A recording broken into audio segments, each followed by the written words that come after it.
Okay, everyone. Assalamu alaikum. Let's begin. So we are starting this session now. So again, as I said, we will be doing practice questions on functions in this particular session. If you have any questions from the worksheet or from any recent papers, let me know about them. So I only have a message from Hazem yet. What about the rest of you? Have you attempted the questions? Any problems?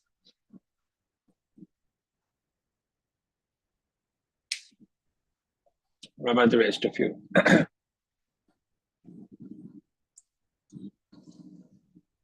How many of you are done with all the assigned questions from the functions worksheet? Okay, and you did not have any problems? Rijal, Abdurrahman, what about you guys?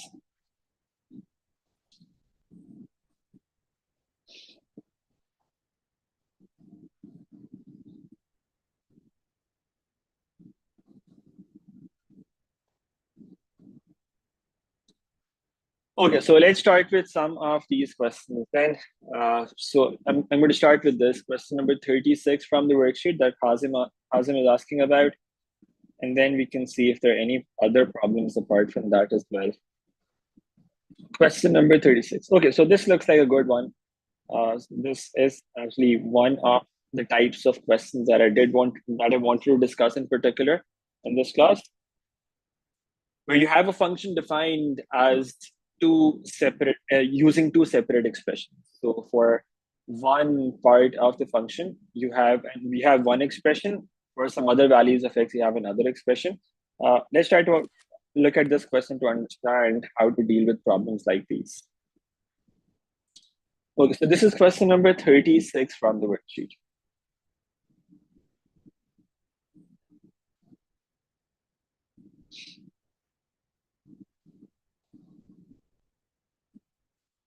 Okay, so what you have here is you have a diagram that shows part of the curve y equals 11 minus x squared and part of the straight line y equals 5 minus x. They meet at the point A, this point A. This point has coordinates P and Q. We need to first find the values of P and Q. Okay, so the first part just requires you to find the point of intersection of these two functions. One is y equals 11 minus x squared, and the other is y equals 5 minus x. Point A is the point where these two graphs meet each other. You have a curve, you have a straight line, and the point is where these 2 points, where these two graphs meet each other. So that's the point of intersection of these two graphs. How do you find point of intersection of any two graphs? You solve them simultaneously, right? So you just have to solve these two equations simultaneously in the first part. One equation is y equals 11 minus x squared, and the other is y equals 5 minus x.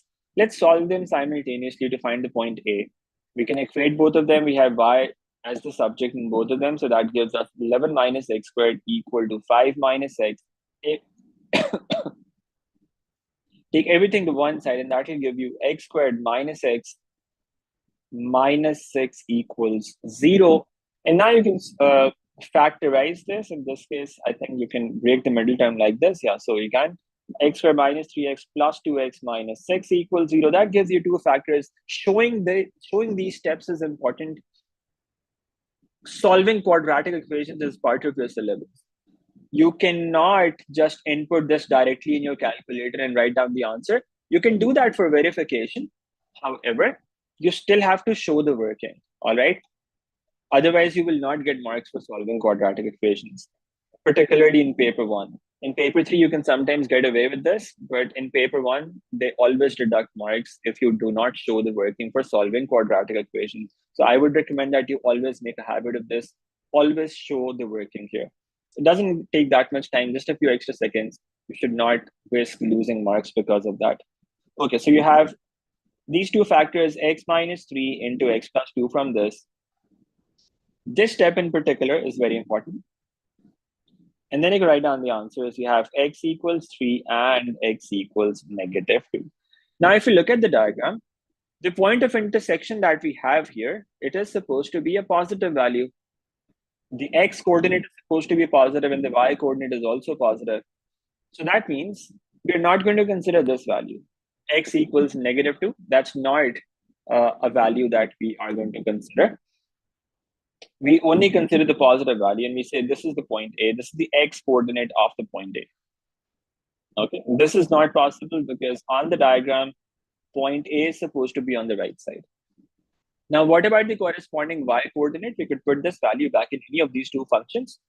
Putting this in the linear function is easier. Let's just put that here. Y equals 5 minus x. That means 5 minus 3. The value of y turns out to be 2.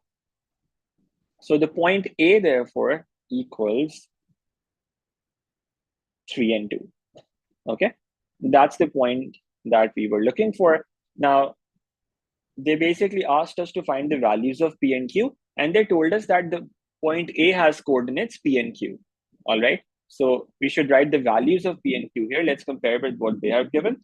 They have given us that the point A is P and Q. So that means the value of P is supposed to be 3 and the value of Q is supposed to be 2.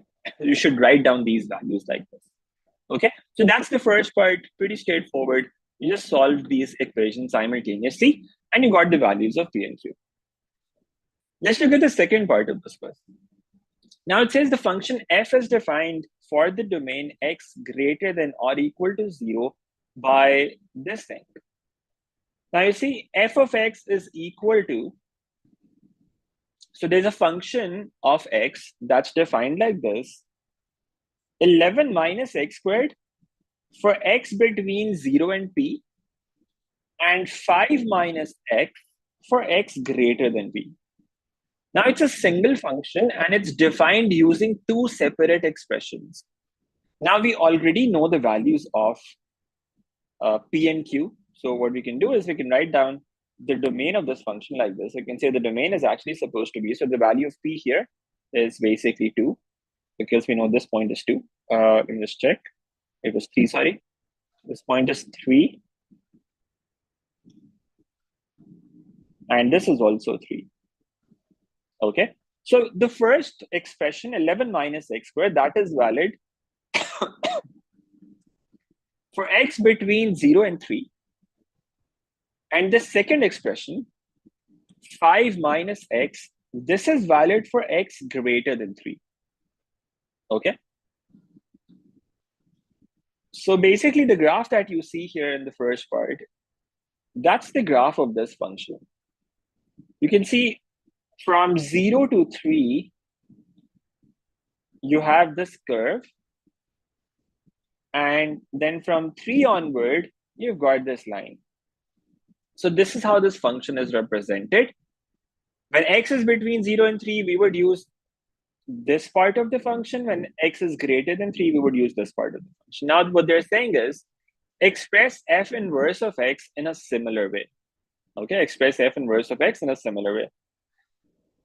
Now, how do we think about this? Let's try this. Part 2.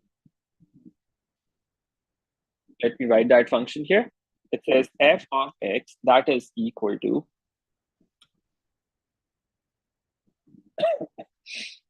(11 minus x squared). And this is valid for x between 0 and 3.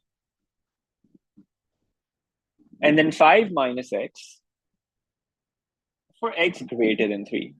We need to define f inverse of x in a similar way. Now, since there are two parts of this function, we would need to find the inverse of both of those parts separately, because one is a curve and the other is a straight line. One is a quadratic curve and the other is a straight line. So first of all, let's talk about this part. So we have one part of the function that can be written like this: f of x equals 11 minus x squared. This is valid for x between 0 and 3. We consider this part separately. And the second part separately, 5 minus x, this is valid for x greater than 3. How do you find inverse of a function? You start with this. You say, let y equals f of x. That gives you y equals 11 minus x squared. make x the subject. When you make x the subject, that gives you x squared equals 11 minus y. Now you take square root on both sides, but remember, whenever you take square root, you have to put plus minus. So it's plus minus square root of 11 minus y. And then, as you do with quadratic functions, when you're looking for inverse of quadratic functions, you first have to, when you take square root, you have to decide whether you want to be using the plus value or the minus value. Okay. So which one should we choose here? You can see the domain is from 0 to 3. That means x is supposed to be a positive number generally. It can't be a negative number. So how can you get a positive number from 0 to 3? You would get that with a positive sign here, right? So you should be using plus when you take square root in this case. So it becomes plus square root of 11 minus y. Now you can change the variables. You can say f inverse of x, that equals 11 minus y square root. Okay, so this is one part of the inverse function. We will see how to write it at the end. Let's leave it like this for now. We will come back to it. Sir, First, yes? sir, isn't it 11 minus x? 11 minus x, sorry. Thank you for pointing that out. This is 11 minus x, which you should not forget, like I did, to change the variable at the end, right? So it's 11 minus x square root. Yeah, thank you for that. Now, then you have f of x equals 5 minus x. All right, that's the other part of the function. You also have to find the inverse of that part. You say let y equals f of x, and that gives you y equals 5 minus x equals 5 minus y, and then f inverse of x equals 5 minus x. That's the other part of the function. Now, the question said that you have to express f inverse of x in a similar way. So you have to express it like this. Okay, now let's try doing that. We are getting that f inverse of x, this should equal square root of 11 minus x. This is one part of the inverse function, square root of 11 minus x, and the other part is 5 minus x. These are the two parts of the function. But now the problem is, since we have to define it in a similar way, we also need to write down the domain of each of these two different parts of the function. So we need to write down what the value of, what the possible values of x are in both of these expressions, for both of these expressions. Now, how do you figure out the domain of the inverse function? Remember that? How do you find domain of the inverse function? In order to find domain of the inverse function, you can say it's the same as the range of the original function, right? Remember the connection between domain and range of inverse functions? Domain of the original function is the range of the inverse function, and the range of the original function is the domain of the inverse function. Since you're looking for the domain of the inverse function, we can figure out the range of the original function. Now, let's think about this first of all. 11 minus x squared. This is the domain of this function from 0 to 3. All right. Let's look at the graph. This is the first part of the function. X is from 0 to 3. Now you can look at the graph and see what the range of this function should be. You have already found this point A. This point has coordinates 3 and 2. So that means the y coordinate here is 2. What about the y coordinate here? What's the y-intercept of this curve? You can input x equal to 0. When you input x equal to 0, the y value turns out to be 11 in this case. So that means this point is 11. So what's the range of this curve? 11 minus x squared. If the domain of this curve is from 0 to 3, the range of this would be from 2 to 11. This would be the range of this function. Now, let me write that down here. Just for reference, the first part of the function, the range of this is from 2 to 11. What does that tell us about the domain of the inverse function? This domain for square root of 11 minus x should be from 2 to 11. Okay, this should be from 2 to 11. Make sense? The range of the original function is from 2 to 11 for this part. So this should be 2 to 11 as well, the domain of the inverse function. Now, similarly, look at what's happening with this other part of the function from which is 5 minus x. Let's look at the graph again. Y equals 5 minus x. So this is the second part of the graph from 3 onward. For 3 onward, this part of the function is valid. What's the range of this part of the function? Anyone? The blue part, the domain for this is x greater than 2. So to the right of this point A, that's the domain. What about the range of the second part of the function? Blue part. Anyone? Is less than equal to 2. Less than equal to? Y is less than 2. Range is in terms of y. So for the second part, so for the first part, the range was from 2 to 11. This was for the first part. Now for the second part, the range is below 2. So we could say the range for this part is y less than 2. Okay. Now, if the range of this part is y less than 2, what about the domain of this part? That's going to be x less than 2. So this is x less than 2. All right. And now, although this is also okay, but generally when we write functions like this, we write them in ascending order, in the sense that the smaller values of x, they should be written above. So the first part of the function, it should have smaller values of x, and then the second part of the function should have the larger values of x. So we have found the domains to be like this, that square root of 11 minus x is valid from 2 to 11, and 5 minus x is valid for x less than 2. What are the smaller values of x? X less than 2. So it's better to write it like this. Write square root of 11 minus x here and 5 minus x above, because the function starts from 5 minus x in case of inverse. This is how this inverse function would look like in a similar way. Does that make sense? Yes, sir. Yes, sir. Yes, sir. Okay. All right. Now, sometimes they also ask you to sketch the graph of such functions. So in other similar questions in the worksheet like this, I think at least in one of them, they ask you about graph of the inverse function as well. Now, even though they haven't asked about that in this particular question, let's see how the graph would look like if they had asked for it. Let's think about that. How the graph of the inverse function would have looked like in this case.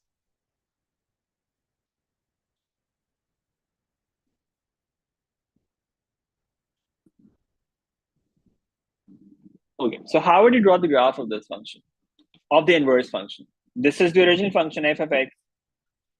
Now remember, f of x and f inverse of x, they are inverse of each other. They are reflections of each other in the line y equals x. On a graph, f of x and f inverse of x, they're supposed to be reflections of each other. So what we can do is, this point is 0, 11.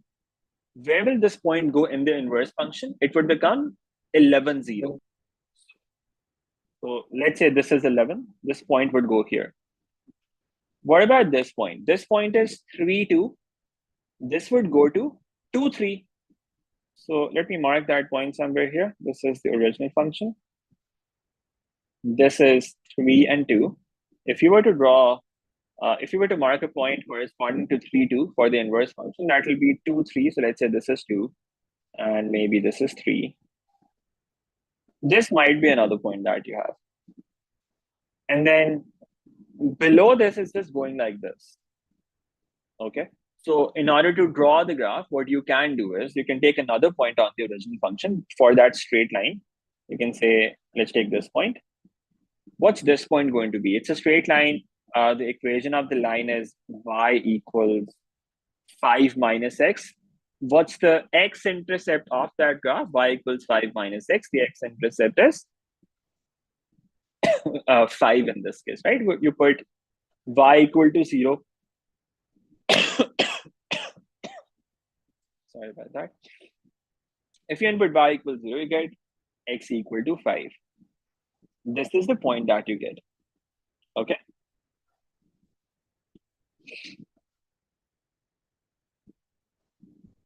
Now this point is 5 and 0. Where is this point going to go in the inverse function? In the inverse function, this point is going to go to 0, 5. So let's say that's somewhere around here. Let's say this is 0, 5. So how would the graph look like now?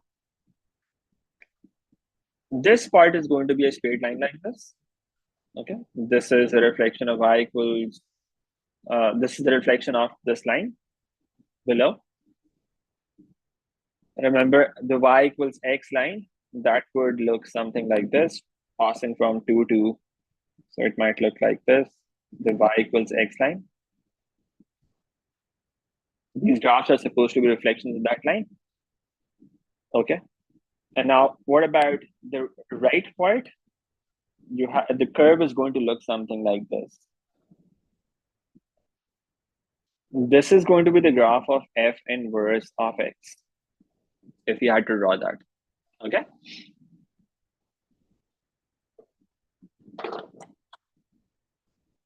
Any problem with this? Do Yes. we have to draw the line y equals to x by measuring the angle? Abdurrahman, your voice is a bit distorted. Can you say that again? So should we draw the line y equals to x by taking the angle? Not necessarily. Y equals x line can actually be drawn. So once you have marked the points,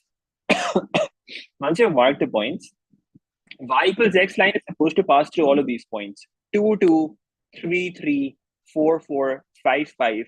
So if you have marked the points fairly accurately, this is what you should be getting. So you don't have to measure angle for that. Just mark points like this: 2, 2, 1, 1, 3, 3, 4, 4, and so on. Okay. Yes, sir.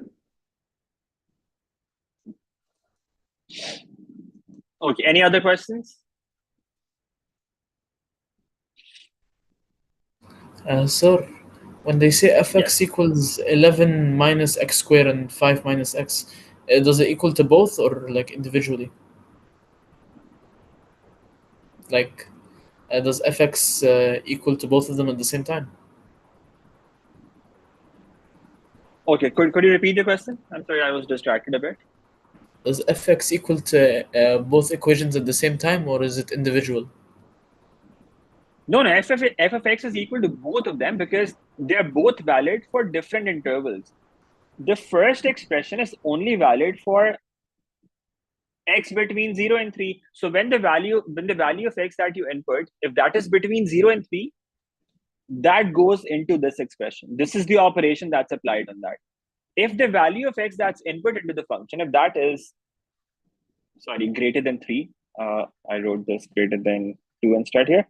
If it's greater than 3, the value of x that you input, that goes into the second expression.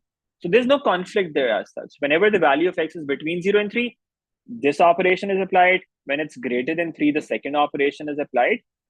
So these expressions are valid for different values of x. So f of x is equal to this whole thing. That's how it's defined. That's for one range, one domain. It's going to apply this operation, 11 minus x squared. And for the rest of the domain, it's going to apply this operation. Okay. Okay, thank you, sir.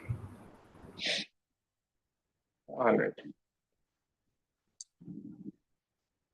Okay, so are there no other questions from the worksheet? Abdullah, I can see that you are asking questions from another paper, I think, from a recent paper. We'll have a look at that, but no questions from worksheet.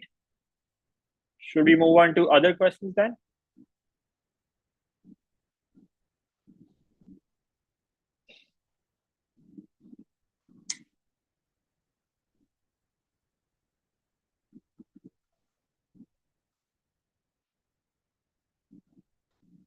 Okay, so if you have no questions from the worksheet anymore, let's have a look at some from, I guess, some recent papers, Abdullah. Okay, so Abdullah sent a few questions on the WhatsApp group. Let me have a look at that.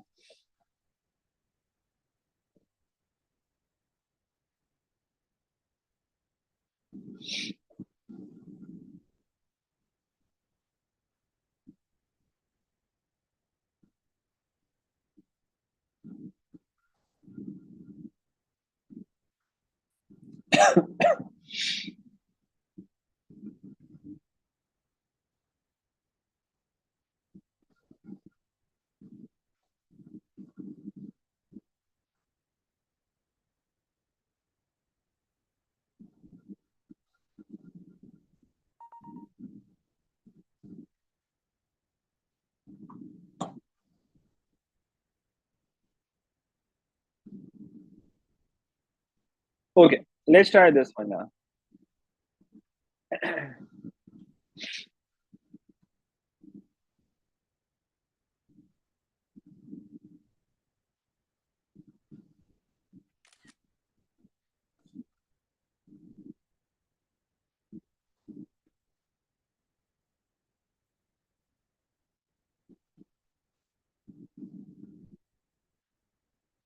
I don't know what's happening to this.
Okay, so it looks like a good question.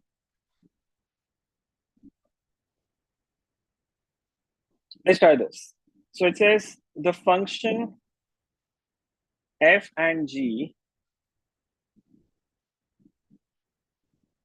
the functions f and g are defined for all values of x by f of x equals 3x minus 2 whole squared plus k, and g of x equals 5x minus 1. They're defined for all real values of x, so there's no restriction on the domains of these functions. Okay? All right. Now, it says, given that the range of the function gf is gf of x greater than or equal to 39, find the value of k. Okay, so we have function f of x given, we've got function g of x given. It says, given that the range of the function gf is gf of x greater than or equal to 39, we need to find the value of k. Now, first of all, what is the function gf? We need to find that function. All right, let's find the function gf. Let me write down those two functions here. Again, f of x equals 3x minus 2 whole squared plus k, and g of x equals 5x minus 1. Now, both of these functions are defined for all real values. That means there's no restriction on the input that these functions can take. So gf and fg, both of those functions can always be formed. All right. So because that condition that we used to have, that the range of the inner function should be part of the domain of the outer function. Now the domain of the outer function is all real values. So the composite function can always be formed. So we don't have that problem here at all. Let's first find gf function. How do you do that? Gf of x inside the function g of g, you have to input f. So it becomes g of f of x. All right. So that means g of 3x minus 2 whole squared plus k. And that gives us, so inside g, you have to input this now.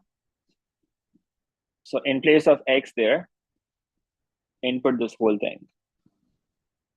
So that becomes 5 into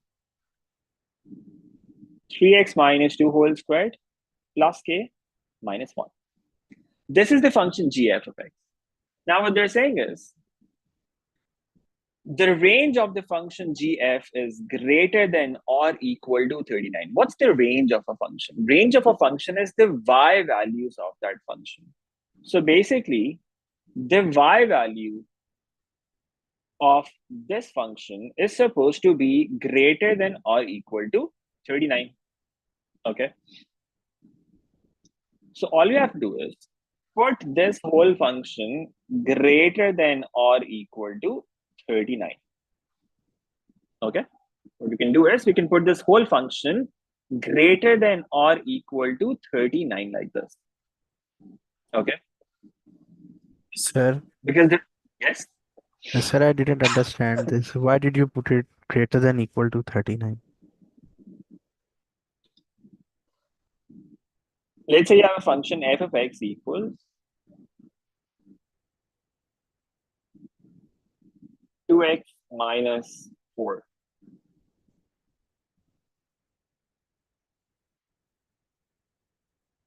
Or let's say instead you have f of x equals x minus 2 whole squared plus 1.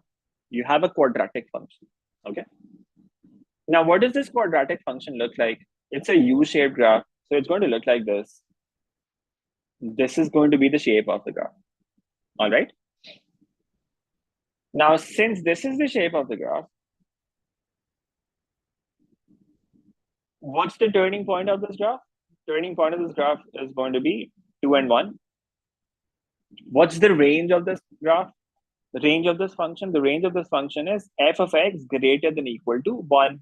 Y greater than equal to 1, right? Y greater than equal to 1. Y is basically f of x. That is greater than equal to 1. So that basically means that this function is supposed to be, f of x is supposed to be greater than or equal to 1. Now, if f of x is greater than equal to 1, that means this whole thing, x minus 2 whole squared plus 1, that should be greater than equal to 1. Does that make sense? So f of x basically represents y of the function, right? The y coordinate of the function, because that's the value of the whole function. So if you write it like this, y equals x minus 2 whole squared plus 1, range gives you values of y. So if range is greater than or equal to 39, that means that whole function is supposed to be greater than or equal to 39. In this case, if the range is greater than or equal to 1, that means the whole function is supposed to be greater than or equal to 1. Does that make sense? Yes, no? Yes, sir. Okay. Thank you. Okay, now, in fact, it'll probably make it easier to think of it this way then. So let's get back to this. So it might make it easier for you to understand it like this instead. That they're saying this quadratic function, the range of this quadratic function is what? The range of this quadratic 39. function is greater than or equal to 39. It's not 39, it's greater than or equal to 39. Now, what type of function is this? It's a U-shaped graph, right? It's a U-shaped graph because the coefficient of x squared is going to turn out to be positive. If you square this and then multiply by 5, the coefficient of x squared is going to be positive. So it's a U-shaped graph like this.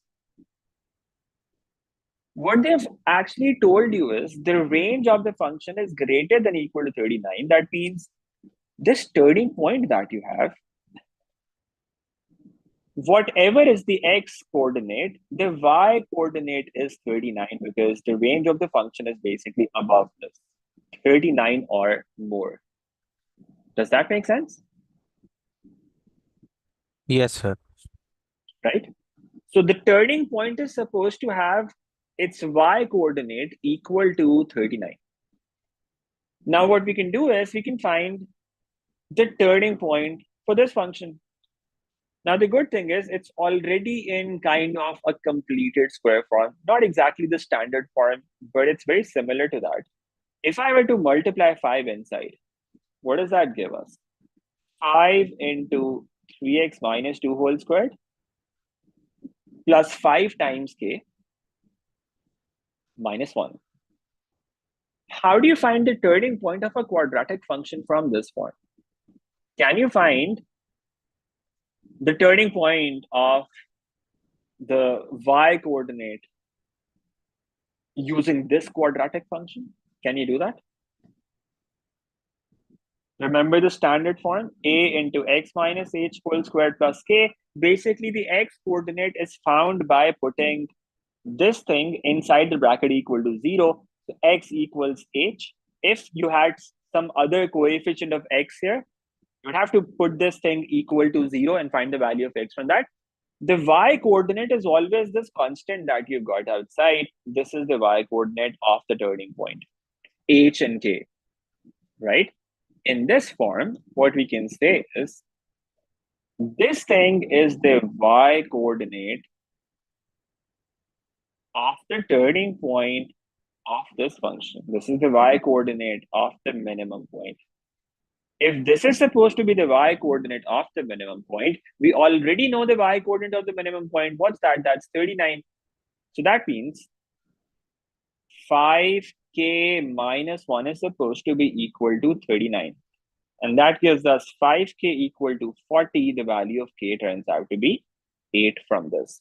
So when the value of k is 8, the range of this function would be greater than or equal to 39.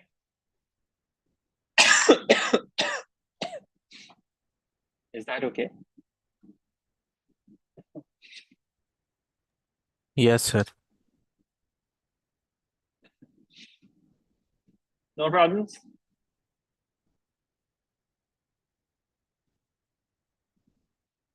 Okay, let's have a look at the second part now.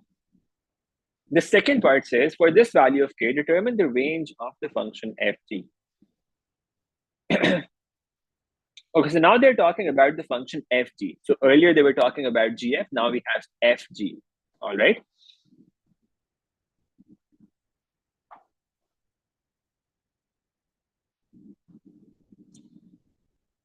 Okay, so we've got those two functions again, the same two functions. Let me write them here.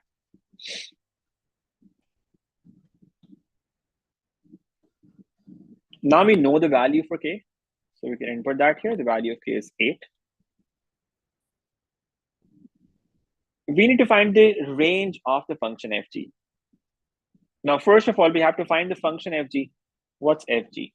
Fg of x. What does that become? That's f of g of x. Inside f, you have to input g. So that becomes f of 5x minus 1.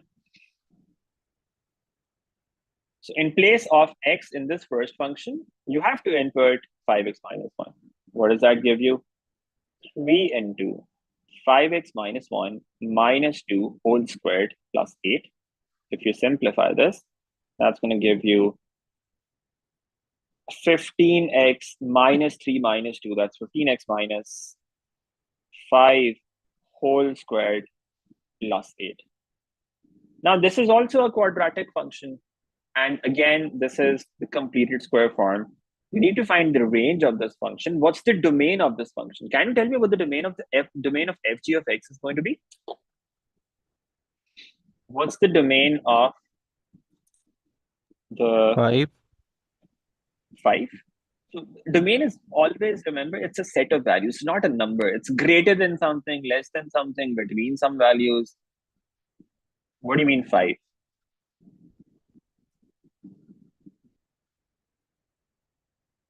What's the domain of this function?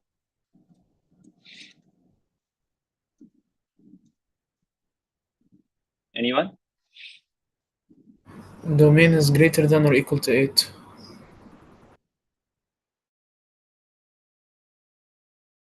Of the function.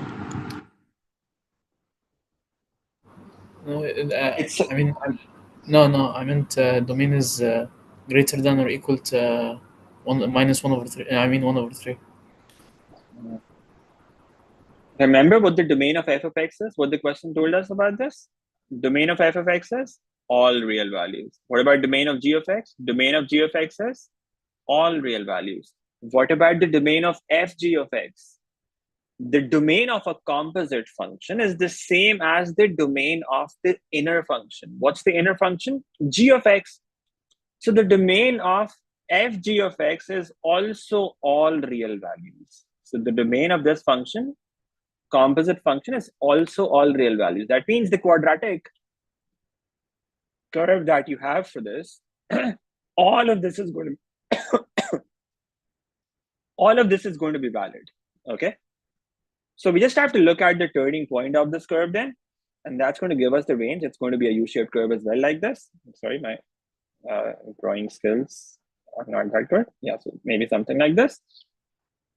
This is the turning point. What's the y-coordinate of the turning point? The y-coordinate of the turning point is 8. So that means the range of the of this function, that is going to be y greater than or equal to 8. That's the range of this function.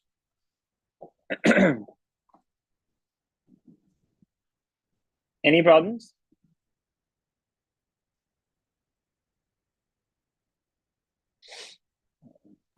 No, sir.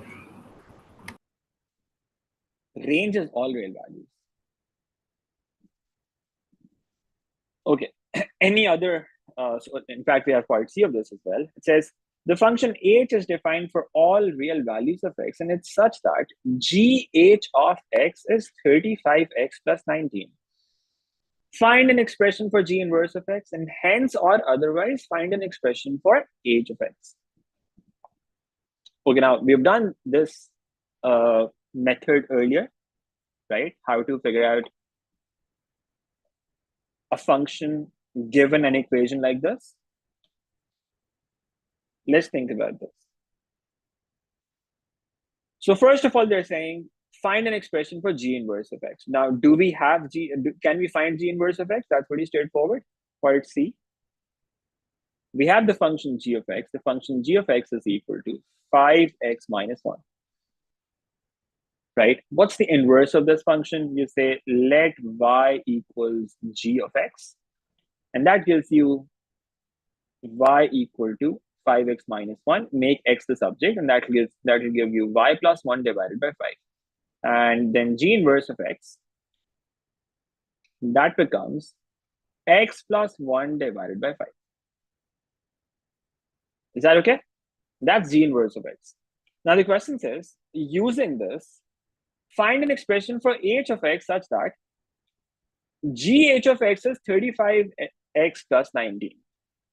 Let me write that down here, gh of x.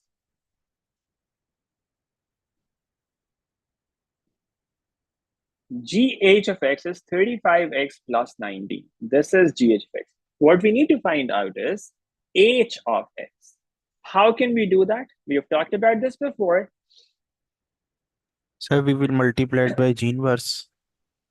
Yes, so we don't say it multiplying because a function is not multiplied like that. We apply g inverse on both sides.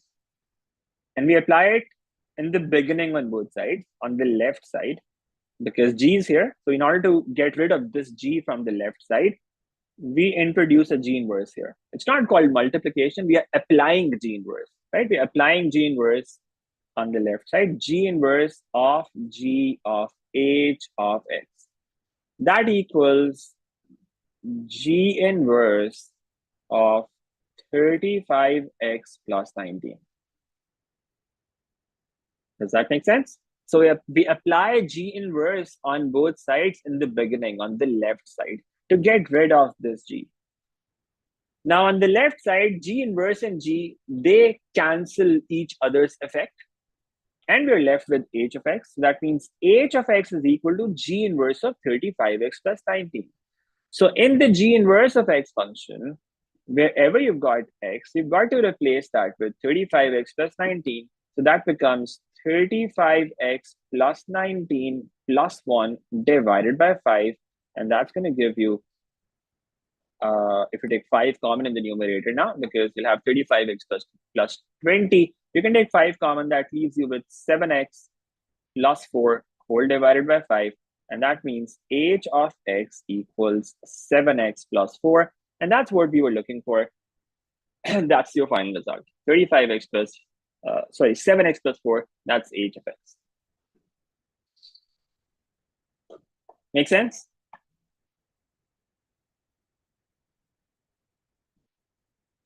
Yes, sir. Okay, any other questions from the past papers or from the worksheet? Any other questions?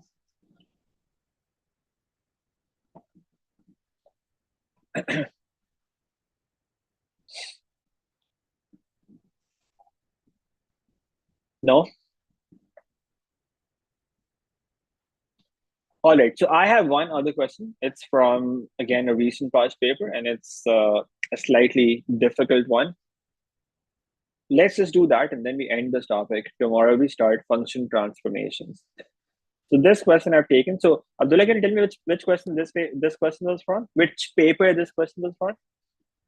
So I can write it here. You know that?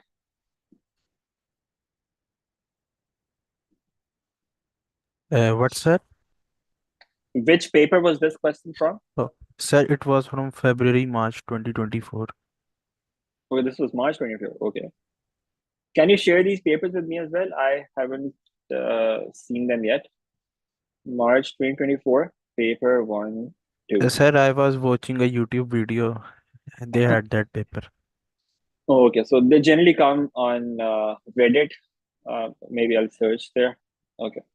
Anyway, we'll do them in the past paper session later, inshallah. November 2021, paper 1-3, question number 6. Do they still do YouTube videos of recent past papers? Yes, sir. Sir, I can Which share channel the are link. Which channel are you talking about? Sir, let me see. Because they've actually Cambridge has started sending Yes. copyright strikes, unfortunately. So last year, a number So- of teachers got it. So It is some random person who sold this. I can share yeah, the okay. link. So basically, relatively more established channels, they're not taking the risk anymore Yes, sir. because of the copyright strikes. Okay, anyway, it's all right. Okay, so November 2021, paper 1-3, question number 6. Let's try this.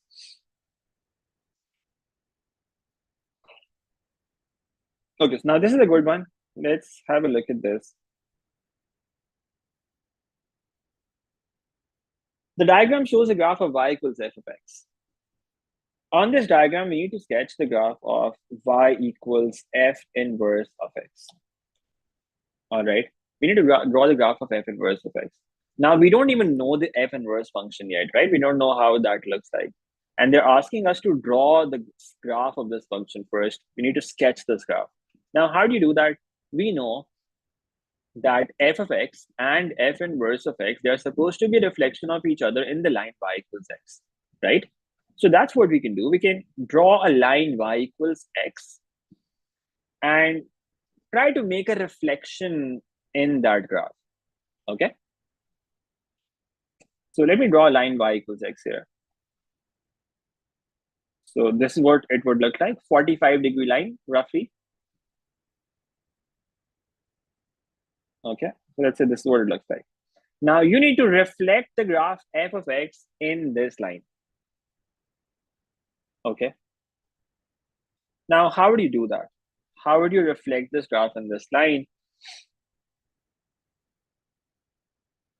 So remember, the reflection is basically done using perpendicular distance on both sides. So perpendicular distance of each point should be the same on both sides. So you can place your ruler like this, that, for example, this point, make a perpendicular like this with this line. whatever is the distance on this side, mark a point on the other side like this. So this point, for instance, I think it's going to go somewhere around here, maybe. Okay, so this point may go somewhere here. So mark points like this. You can use a ruler. Whatever is the distance on this side of the line, mark almost the same distance on the other side. That's one idea. Or another idea could be, now you don't have any points given here as such. You could roughly mark some points here like this. So for instance, you could say, just try to estimate this. If this is, let's say, -4, I'm just writing random values here. It does not have to be accurate. If this was -4, now this distance horizontally for this point is less than the vertical distance, right? You can see that the x coordinate of this point on the left side, the magnitude of that, that's less than the y coordinate. So if I call this -4, this would be, let's say, 6. Okay, so I'm just marking these points roughly like this. So this point could be, let's say, -4, 6. And then similarly, this point on the other side, it's kind of a symmetrical graph. So this is going to be 4 and -6. So I have these points here. Make sense? Now, what about f inverse of x? These points are going to get reversed.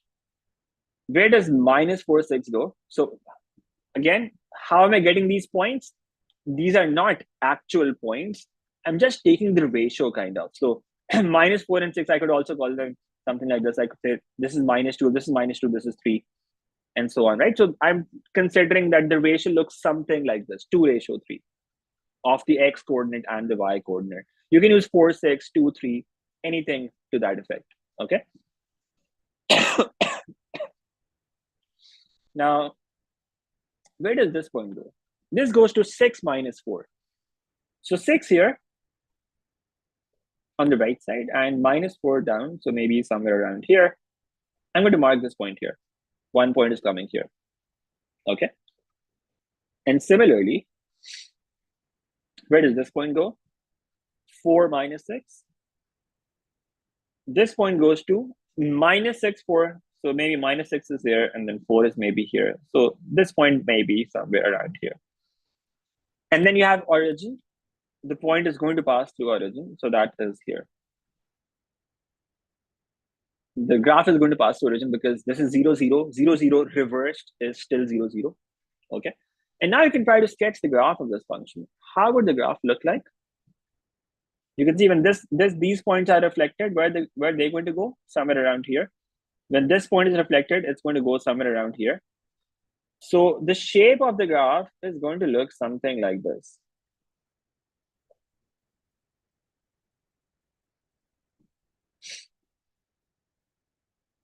It's going to look like this here, and then perhaps like this here. This is roughly what the f inverse of x graph would look like.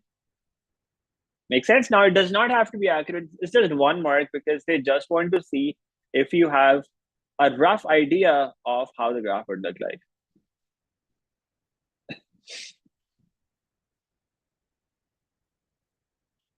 Okay. Any problem with this?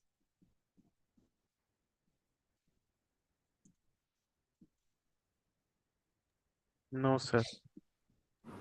No, sir. Sir, I sent It does. the February March papers 2024 on the WhatsApp group chat. Oh, that's good. So I'll not have to search for that. Thank you so much. If you have the others as well, apart from paper 1, you could send those as well. I sent all of them. Okay, that's great. Thank you. So I'll have a look at them later. Thank you. Okay, so we have part A done. So we have sketched the graph. Okay. Now, again, these points were just estimates. These are not actual points. Don't think of them as actual points. I'm going to erase them because of that. These are not actual points. Okay. This is how the rough sketch would look like. Okay. Now it says it's given that f of x equals minus x over square root of 4 minus x squared, where x is between minus 2 and 2. Find an expression for f inverse of x. Okay. Minus x over square root of 4 minus x squared. X is between minus 2 and 2. We need to find an expression for f inverse of x. Okay. How do you do that? So f of x is equal to minus x over square root of 4 minus x squared. We need to find the inverse of this function. The domain of this function is from minus 2 to 2.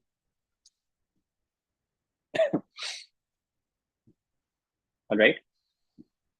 Now, how do you start finding the inverse? You replace f of x with y. You say, let y equals f of x. That leaves you with y equals minus x over square root of 4 minus x squared.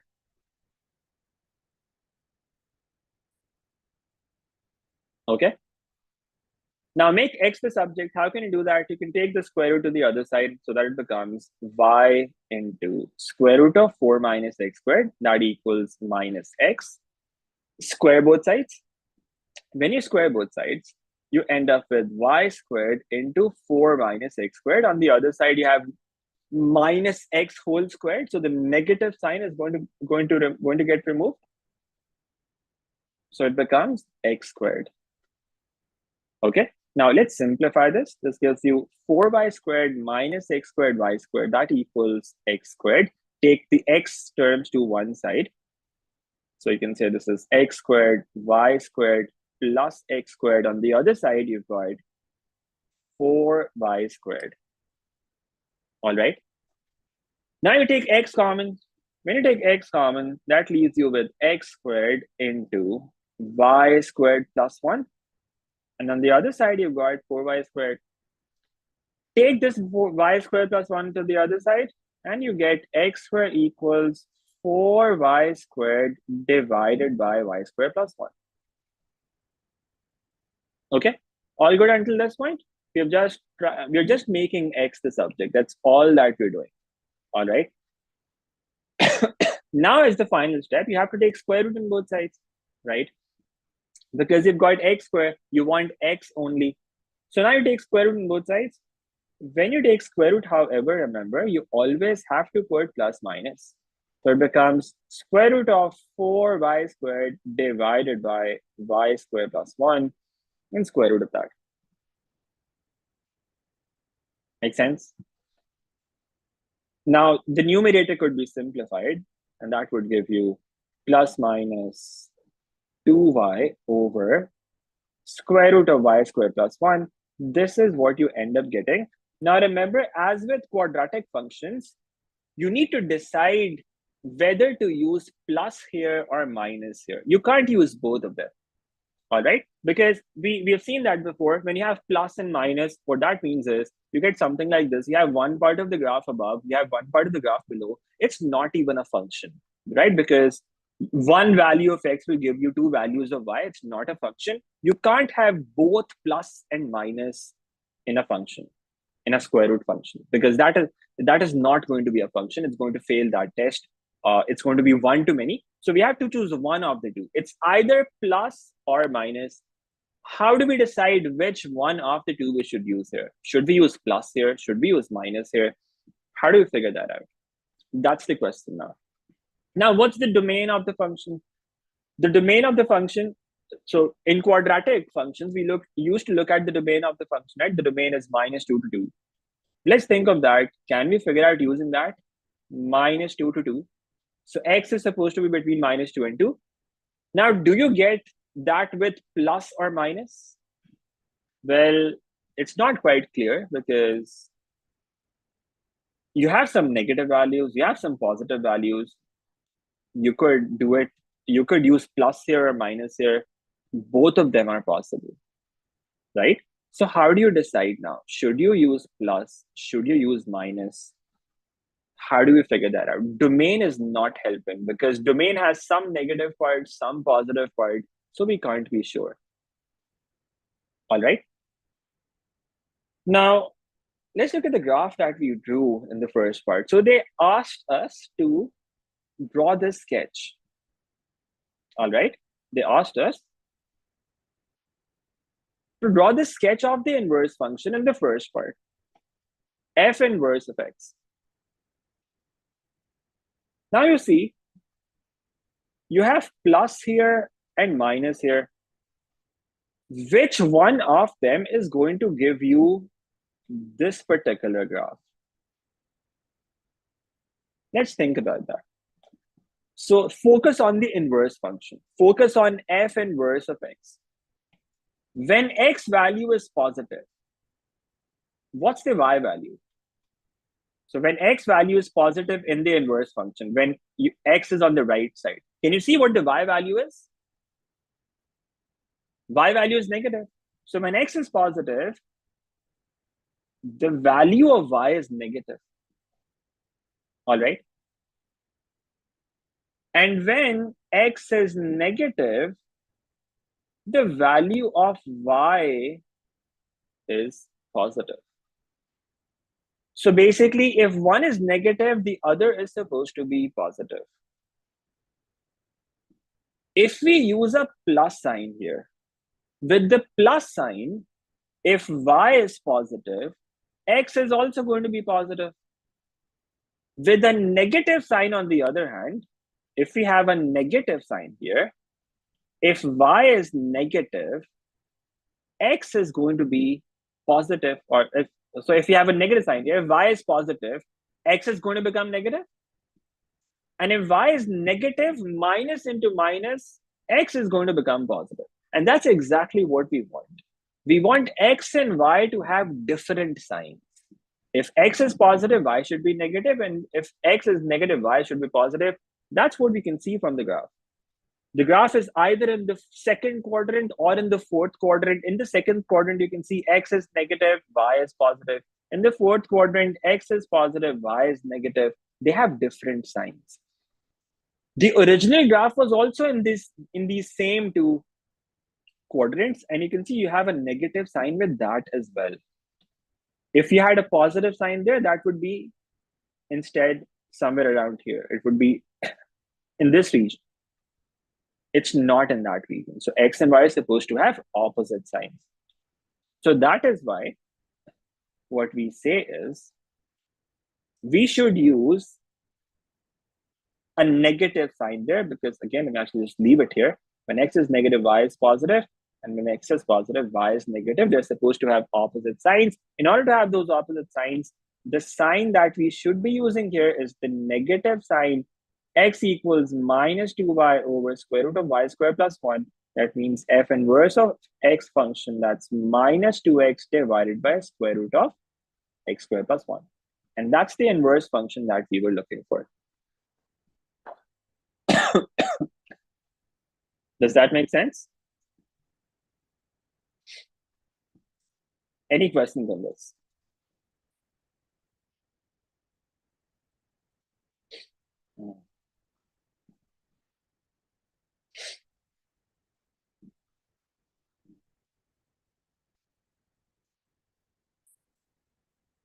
So, sir, if x and y were both positive and negative, yeah, in the same quadrants, it would be positive? Yes. So basically, if this graph was here, if it was here, or it was here, then we need the same signs, right? In that case, we would need to have a positive sign there instead of negative sign. Okay? Okay, sir, thank you. Any other problems?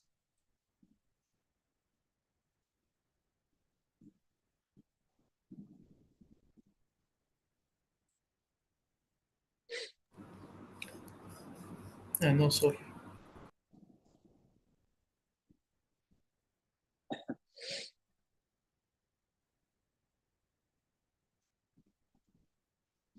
Okay, let's have a look at the next part. Just give me a minute.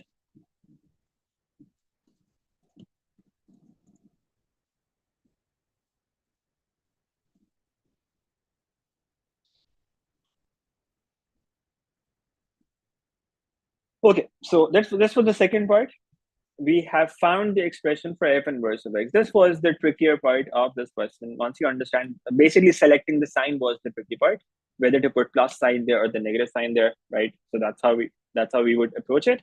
Let's have a look at the next part now. It says the function g is defined by g of x equals to x, and x is between minus a and a. That's the domain of the function that we're given. Okay, now we have another function, which is g of x, and g of x equals 2 times x. X is between minus a and plus a. Okay, where a is a constant. State the maximum possible value of a for which fg can be formed. Okay, now this is also, I think, kind of tricky. Maximum possible value of a for which fg can be formed. Now it's a composite function. Remember the condition for forming a composite function? How do you, what's the condition for forming a composite function? Let me write that down here.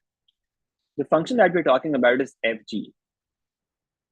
Now let me write down the function f of x here as well. What was the function? The function f of x was minus x over square root of 4 minus x squared, and the domain was given to be from minus 2 to plus 2. That was the domain of the function. Okay. Now, what was the condition for forming a composite function? Fg. What's the inner function and what's the outer function? The inner function is g and the outer function is f. Let me write down the condition. You can think of in your head as well. You don't necessarily have to write it down. They only want the answer, right? I'm just going to write this for your notes and for your better understanding. In the exam, you would just write down the final result, the value of a, and that's the only thing that's going to get you marked. It's a 1-mark question. There's no explanation needed. You just need to write down the value, okay? But we need to understand how to get to that value. Let's think about that. Fg of x. Fg is a composite function. F is the outer function, g is the inner function. Now remember the condition that we used to have? The whole domain of the inner function, so that means, sorry, the whole range of the inner function, that means range of g, whole range of the inner function, it should be part of the domain of the outer function. What's the domain of the outer function? The domain of the outer function, f. That's x between minus 2 and 2. Remember that condition? We talked about this in composite functions.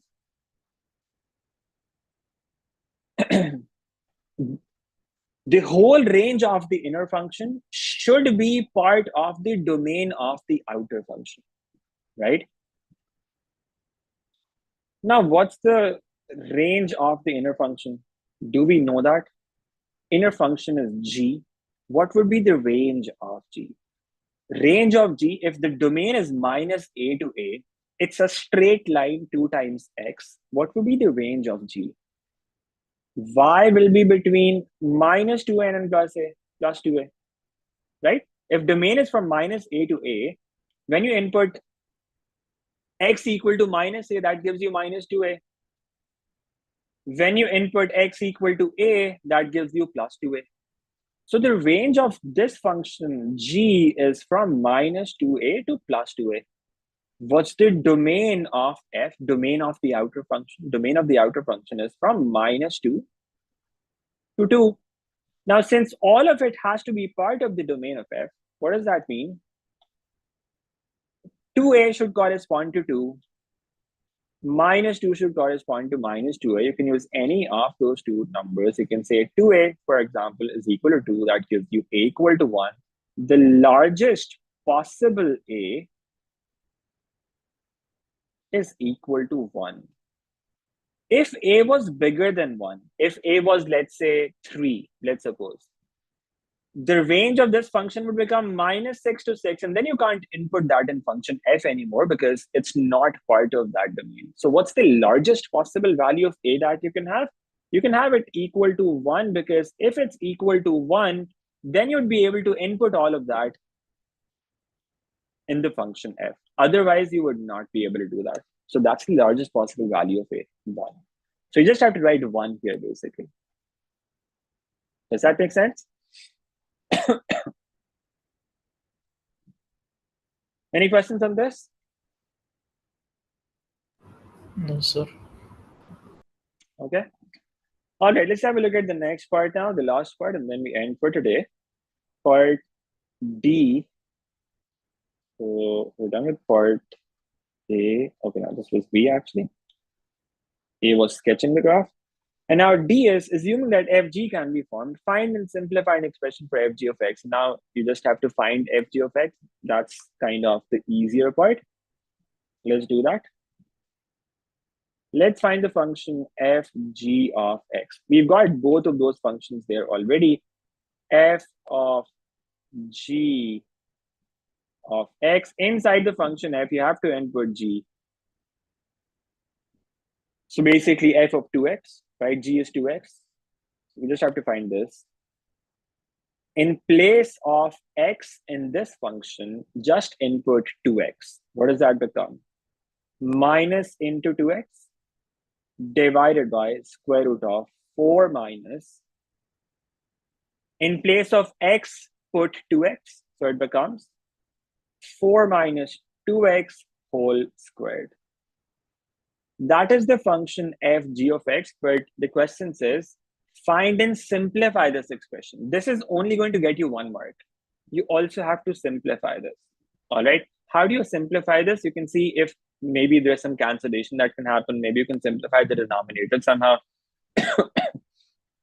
Let's see what we get when we try to do that. We have minus 2x divided by square root of 4 minus 4x squared. Okay. Now what we can do is we can take 4 common from the denominator. Inside square root, it becomes 4 into 1 minus x squared. All right. And now this 4 can be written outside. So it becomes minus 2x over. Square root of 4, what's that? That's 2. So 2 into square root of 1 minus x squared. 2 and 2 get cancelled. And we are left with minus x over square root of 1 minus x squared. That is FG of X. There's not much that you can do with the square root here as such. You can write the expression inside as 1 plus x into 1 minus x, but that doesn't help. That cannot help us remove the square root. So we can just leave it like this. And that's the function FG of X.